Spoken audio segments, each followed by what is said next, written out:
Comentando a lição de quinta-feira, 4 de julho de 2024, as 3 partes do Evangelho.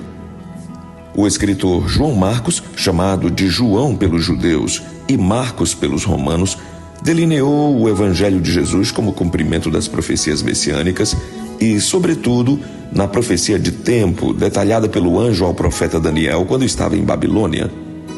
O que vemos nesse contexto é um evangelho abrangente e consciente sobre Jesus, o Messias, fazendo um chamado ao discipulado para que as pessoas representem o amor de Deus ao próximo. No corre-corre de um terminal rodoviário, algumas pessoas esbarraram fortemente numa menina deficiente e derrubaram seu tabuleiro de doces, espalhando-os pelo chão. Somente um homem parou para ajudar aquela pequena vendedora. Ao começar a recolher os doces, ele percebeu que ela era cega. Gentilmente, aquele homem ajudou-a a levantar o tabuleiro e a arrumar os doces que restaram. Ao verificar que vários de seus doces foram pisoteados na queda, a menina ficou visivelmente apreensiva. Minha mãe vai ficar muito triste. Não se preocupe, minha querida, disse o homem. Eu pago os doces que se estragaram. Ele pagou e despediu-se dela.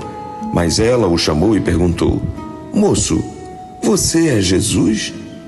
Por que dessa pergunta, minha querida? É que eu ouvi dizer que quando ninguém nos ajuda, só Jesus vem nos ajudar. Então eu acho que o Senhor é Jesus.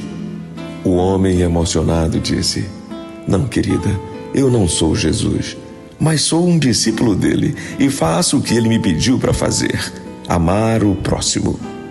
Aquela menina deu um sorriso de satisfação e o bom homem foi embora também satisfeito pelo testemunho dado. Como Marcos mostrou as 3 partes do Evangelho de Jesus? E que partes são essas? Nós encontramos a resposta lá no livro de Marcos, capítulo 1, versículos 14 e 15. Jesus falou sobretudo sobre a profecia das 70 semanas dita pelo profeta Daniel, que incluía seu batismo, sua unção e o início do seu ministério, bem como as promessas cumpridas sobre o povo de Israel e o chamado ao arrependimento. O profeta Daniel profetizou que 70 semanas estavam determinadas sobre o povo de Israel. Essas 70 semanas tiveram seu início no ano 457 a.C. e terminaram no ano 34 d.C. com a morte de Estevão e o evangelho sendo direcionado aos gentios. Jesus mencionou esse cumprimento profético ao falar aos discípulos sobre a destruição de Jerusalém e sobre o tempo do fim. Ele falou sobre o abominável da desolação, quando os invasores entrariam no templo, inclusive no lugar santíssimo, e destruiriam tudo.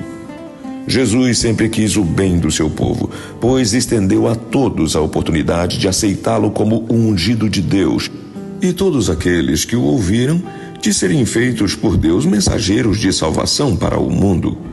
Marcos mostrou um Jesus realista ao mencionar a profecia de tempo, dizendo que o tempo estava cumprido, mostrar a promessa da aliança, dizendo que o reino de Deus estava próximo, e chamar as pessoas ao discipulado, dizendo: arrependei-vos e crede no Evangelho.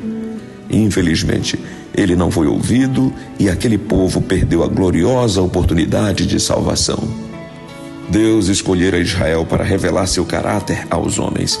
Mas o povo de Israel perdeu de vista seus altos privilégios como representantes de Deus. Esqueceram-se de Deus e deixaram de cumprir sua santa missão. Livro Atos dos Apóstolos, página 14. Dizem que alguns representantes de uma famosa indústria de cigarros visitaram Hans Wagner, um famoso jogador de beisebol da cidade de Pittsburgh, e lhe ofereceram $300 mil para que ele consentisse no uso de sua foto segurando um cigarro aceso. Essa foto seria colocada nos cartazes, na televisão e nos maços de cigarros. Wagner recusou positivamente. Os representantes da companhia de cigarros mostraram sua surpresa, argumentando que tinham a ideia de que todo jogador de beisebol fosse doido por dinheiro. Indignado, Wagner respondeu: eu preciso de algo mais do que dinheiro. Preciso representar Jesus em minha vida. Se esse dinheiro implica em influenciar pessoas no caminho do vício de fumar, eu estou fora, seja a quantia qual for. O evangelho que Jesus pregava despertava nas pessoas essa ousadia de serem representantes do evangelho a qualquer custo. Que Deus nos capacite também a fazê-lo. Que Deus nos abençoe.